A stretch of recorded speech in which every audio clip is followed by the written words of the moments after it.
Gangadharan Gigi, who is Director of Ramaya Indic Specialty Ayurveda. Hello sir. So how did you start your journey in Ayurveda? At the age of 16, 17, when I completed my plus 2, I was working in the area of social service. So one of my mentors asked me, what are you going to do? Well, just learning plus 2 and what kind of intellectual input you can give to the development. Other than doing some physical work, you are not education behind you. Why don't you go and learn something and come back to social service if you want to? Then I thought it's true. At the same time, I was not sure what to learn and what to go and learn back. And I was greatly influenced that time by works of Vivekananda Swami. I could see one thing, that is living science in India of Ayurveda origin. At that time only Ayurveda was seen, still contributing and still very strongly present across the cross-section of the society. But I am not sure whether to get an admission or where to get an admission. And I know that this is a good stream of Indian science.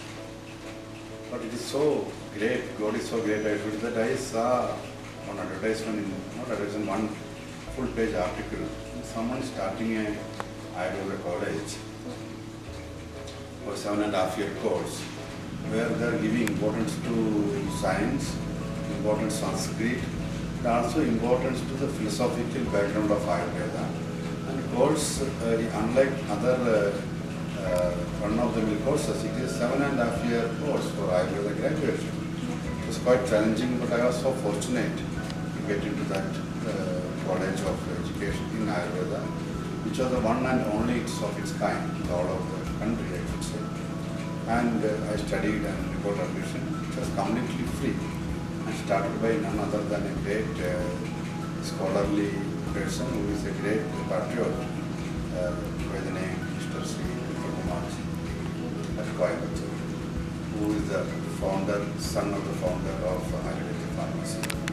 That is the starting point of my Ayurveda experience, which changed completely the way I look at things and the way I started understanding the world. So what are the challenges that you faced while completely setting up this complete Ayurveda center in this college? Because I think before they didn't had any Ayurvedic center like this. So what are the challenges that you faced? One of the challenges I face here, continues to face here, is that there is no good model of integrative medicine, and we have developed a model, and we don't know where to bifurcate where the areas of strength of Ayurveda, areas of strength of modern medicine, and how to use both without contradicting each other. That's the challenge. Many times we do not know exactly the drug-to-drug interaction. Whether we are giving some allopathic medicine to patient, someone is taking it, and we are giving Ayurveda medicine, whether it is interacting. And there is a condition in which we think that Ayurveda is better, maybe some better approach in allopathy. So how to judge? These are the challenges. This is the challenge in this place, is that how to integrate two systems. And I believe what we have today is not an integrative model at all. It is a summative medicine. Sum of two systems are coming together without being integrated. So the challenge of any intellectual leadership in this area is to find out this integrative mode without distorting the science of both systems. Something about the latest research that you are doing in this center, sir? See, so far, if you look at the history of research in Ayurveda, all the researches in Ayurveda have been happening to take something that is good in Ayurveda without a contextual reference to appropriate or add to the modern biomedical science.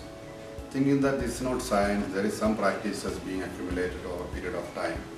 They are not respecting Ayurveda as a science. So this has to be stopped. There was no leadership from Ayurvedic community also to tell that, look, what you are doing is not at all Ayurveda. It is, you are taking something that is from the science of Ayurveda or the practice of Ayurveda, and you are appropriating.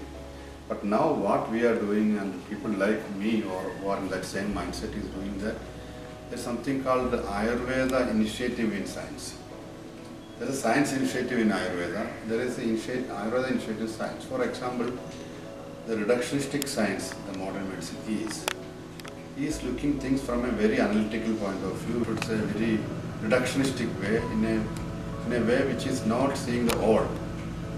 Whereas Ayurveda sees the human being as a part of the larger cosmos, and there is all system approach in Ayurveda. So what I am doing, one of the works we are doing now is that understanding the science of Ayurveda and relate with the modern science. For example, one research which got published in one of the most reputed and most respected journals, Nature journal, got published. In the time, one of the Ayurveda principal investigator, where we selected more than 1,300 people of different dosha prakriti, vada prakriti, pitta prakriti, kapha prakriti. And people who are in the modern science were requested to look into its genomic base. And they analyzed all the SNAs in that. And they found that there are more than 21 pairs of gene component which is making a prakriti separate. That means each prakriti has got a genomic base. That was the outcome of that research. It took us more than 5 years and another 3 years to write the report. But within 8 years and around 8-9 organizations were involved, we made a very strong step in the modern scientific paradigm, telling that there is a basis, scientific basis for dosha prakriti, which can be connected to the genomic base of the human being, the phenomic strata of the human being. The next one we are now doing under the support of Department of Science and Technology, and is that he's finding out all. Ayurveda says that human being is made of hundreds and millions of channels, and human beings in the gastrointestinal tract, there are hundreds, thousands of millions of very sukshma or very subtle and very microscopic organisms.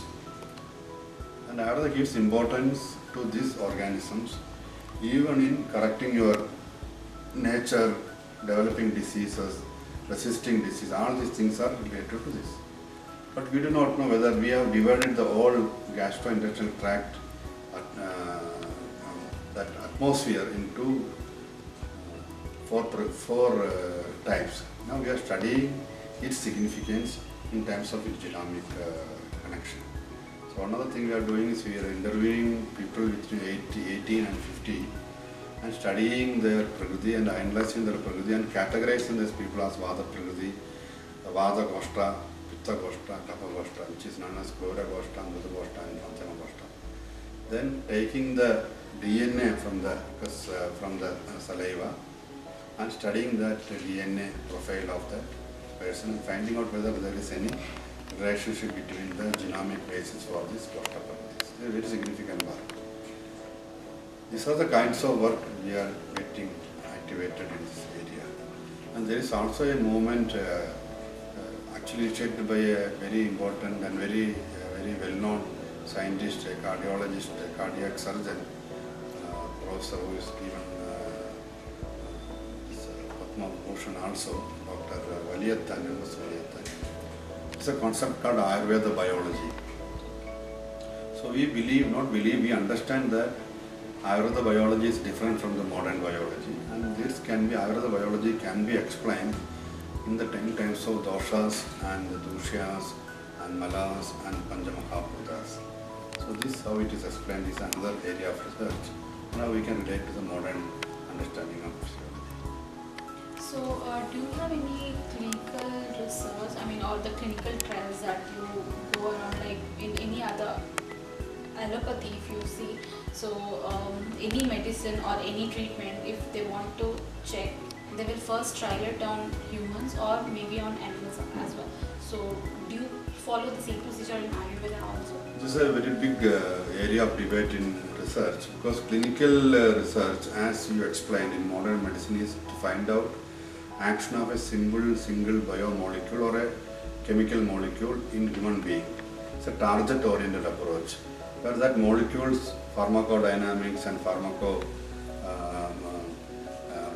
kinetics is being studied, and we find that this work in this place. For example, if you take paracetamol, that molecule will block this pain chain, so you will not feel pain, or temperature chain, you will block it. This is as simple as that. Whereas in Ayurveda, there is no medicine for a disease. Ayurveda says that human being is a big, connected, related system. It is very complicated. If you block somewhere, something else will happen somewhere. So don't do that. You correct the whole system. So the model which we are suggesting, and the model even in clinical research, even bodies like National Institute of Health of US is approving, and even WHO kind of organizations recommend, is that something called black box approach. Black box approach is the approach in clinical study where we give the physician the freedom to choose anything he wants or she wants to do in that patient. For example, I am given a rheumatoid arthritis patient with a certain levels of RA, CRP or ACCP confirmed, and I will be asked to treat this patient with whatever gadgets you have, whatever materials you have, and assess what happens after 3 months, after 6 months. So what I do in that 3 months and 6 months is in a black box. No one knows. Black box approach can actually give a prima facie relevance for Ayurveda in the whole area of healing, but it will not give rise to a product. So no pharmaceutical company will be benefited by that, but the humanity will be benefited. And the Ayurveda physician will be respected for the work, and Ayurveda science will be approved. Now, whatever studies so far last 50 years in India, where we have spent crores and crores of rupees, not spent, we wasted crores and crores of rupees, has gone in finding out a molecule in Tribala, and whether molecule is working, whether you're getting a peristaltic movement, so that you get a laxative action. That is not the function of Tribala at all. Tribala has to be used in a specific condition. Even diarrhea, Tribala is used. In constipation, Tribala is used. And constipation and diarrhea is entirely different two pathological conditions, opposite. Both area Tribala is working. So there is a theory behind that. This is a kind of clinical studies we are promoting. We request and we also recommend to Government of India also to promote this kind of study so that Ayurveda science will be respected. So Ayurveda say that treat the man as a whole, take the herb as a whole. And even herb itself is not complete unless you connect with the diet, with the lifestyle changes. Plus, herb is only one of the pharmacological things. Other two elements are there which makes the body get back into its lost balance. So the whole approach of Ayurveda is restoration. Restoration is bringing back the lost balance. That cannot be done by a single molecule. Single molecule is maybe useful when there is a microorganism. When you got a typhoid, you know that there is an organism, you kill with that bullet. Anticipate the future of Ayurveda in this modern 21st century? I strongly believe Ayurveda is the science of the future, the medicine of the future, medicine of the 21st century and beyond. The reason is that the world is turning from the infectious diseases of the 19th century to a chronic metabolic disorder and functional disorder, structural functional disorder of later, and all based on lifestyle changes, and people are becoming more and more non-physical exercising kind of people.